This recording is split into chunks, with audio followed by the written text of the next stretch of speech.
সবাইকে আসসালামু আলাইকুম। আজ আপনাদের রান্না করে দেখাবো গরুর মাংস। আজকে আমি পেঁপে দিয়ে গরুর মাংস রান্না করে দেখাবো।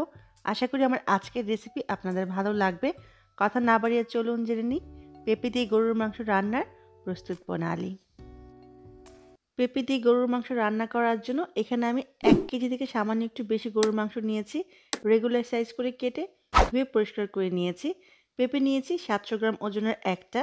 পেঁপের খোসা আর বিচিটা ফেলে একটু বড় টুকরো করে কেটে পরিষ্কার করে ধুয়ে নিয়েছি। খেয়াল রাখবেন মাংস থেকে যেন পেঁপের পরিমাণ বেশি না হয়। চলে যাব রান্নায়। রান্না করার জন্য চুলায় একটি হাঁড়িতে দিয়ে দিব 1/2 কাপ পরিমাণ রেগুলার খাবার তেল। দিয়ে দিব আস্ত গরম মশলা।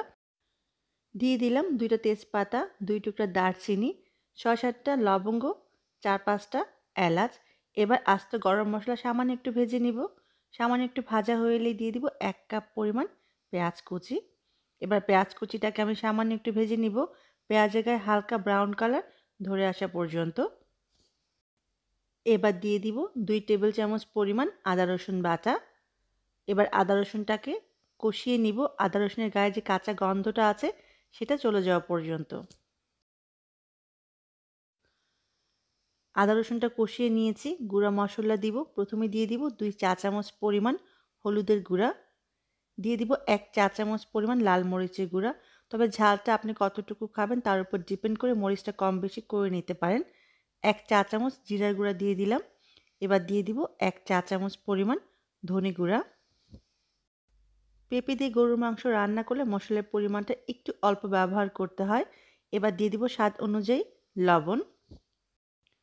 এবার সামান্য একটু পানি দিয়ে মশলাগুলোকে আমি কষিয়ে নিব। চুলা আঁচটা মাঝারি আছে আর এই পানিটা দেওয়ার জন্য মশলাগুলো পুড়ে যাবে না বা ঝাঁঝালো গন্ধ বের হবে না। খুব ভালো করে কষিয়ে নিব।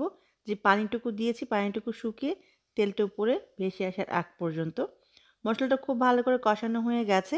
এবার এর মাঝে গরুর মাংসগুলো দিয়ে দিব। মশলার সাথে গরুর মাংসটা ভালো করে নেড়ে মিশিয়ে আমি চুলা আঁচটা মাঝারি করে ঢেকে দিব 10 থেকে 15 মিনিটের জন্য। ফিরে এলাম 15 মিনিট পরে। এর মাঝে কিন্তু আমি 2 একবার নেড়ে দিয়েছিলাম যাতে নিচে লেগে না যায়। গরুর মাংস থেকে অনেকখানি পানি বের হয়েছে। এই পানিতে মাংসটাকে খুব ভালো করে কষিয়ে নিতে হবে। মাংসগুলোকে খুব ভালো করে কষিয়ে নিব পানিটুকু শুকিয়ে তেলটা উপরে ভেসে আসার আগ পর্যন্ত। মাংসগুলো খুব ভালো করে কষিয়ে নিয়েছি। দেখুন তেলটা উপরে ভেসে আসছে। মাংসটা যত ভালো করে কষাবেন তরকারির টেস্ট কিন্তু তত ভালো আসবে। এবার এর মাঝে আমি যে পেঁপেগুলো কেটে রেখেছিলাম সেই পেঁপেগুলো দিয়ে দিব। পেঁপেগুলো দেওয়ার পরে আমি আবারও কষিয়ে নেব চুলা আঁচটা মাঝারি রেখে 5 মিনিটের মতো। পেঁপেগুলো এভাবে কষালে এর টেস্টটা বেশি ভালো আসবে। 5 মিনিটের মতো পেঁপেটাকে আমি কষিয়ে নিয়েছি। এবার ঝোল দিব। দিয়ে দিব 3 কাপ পরিমাণ পানি। এই 3 কাপ পানিতেই পেঁপে এবং মাংস খুব ভালো করে সেদ্ধ হয়ে যাবে। যদি আপনার মনে হয় সেদ্ধ হতে আরেকটু পানি লাগবে তাহলে সামান্য পানি বাড়িয়ে দিতে পারেন। চুলা আঁচটা মাঝারি করে আমি ঢেকে দিব 20 থেকে 25 মিনিটের জন্য। ফিরে এলাম 25 মিনিট পরে। এর মাঝে কিন্তু আমি 2 একবার নেড়ে দিয়েছিলাম যাতে নিচে লেগে না যায়। পেঁপেগুলো আমার প্রায় 60 থেকে 70% সেদ্ধ হয়ে গেছে। এবার এর মাঝে আমি একটা পাকা টমেটো ব্যবহার করব। পাকা টমেটো একেবারে অপশনাল। এটা দেওয়ার জন্য তরকারি কালারটা অনেক সুন্দর আসবে। টমেটোটা দিয়ে আবারও খুব ভালো করে নেড়ে মিশিয়ে নিব। আপনার হাতের কাছে না থাকলে আপনি টমেটোটা স্কিপ করতে পারেন। এবার দিয়ে দিব 5-6টা কাঁচা মরিচ। আমি ফ্লেভারের জন্য দিচ্ছি। আপনি ঝাল বেশি পছন্দ করলে মরিচগুলো কেটে ব্যবহার করবেন। চুলার আঁচটা কমিয়ে আমি ঢেকে দিব 10 মিনিটের জন্য। ফিরে এলাম 10 মিনিট পরে। আমার রান্নাটা প্রায় হয়ে গেছে। অবশ্যই চেক করে নেবেন পেঁপেটা সেদ্ধ হয়েছে কিনা। আমার পেঁপেটা সেদ্ধ হয়ে গেছে। যদি পেঁপে সেদ্ধ না হয় তাহলে আরও 10 মিনিট রান্না করে নেবেন। এবার আমি ধনেপাতা ব্যবহার করব। শীতকালে সবজি দিয়ে যে কোনো তরকারি রান্না করলে ধনেপাতা ব্যবহার করলে এর টেস্ট অনেক ভালো আসে। আমি 3 থেকে 4 টেবিল চামচ পরিমাণ ধনেপাতা দিয়ে চুলার আঁচটা কমিয়ে ঢেকে দিব 2 মিনিটের জন্য ধনেপাতার ফ্লেভারটা তরকারিতে আসার জন্য।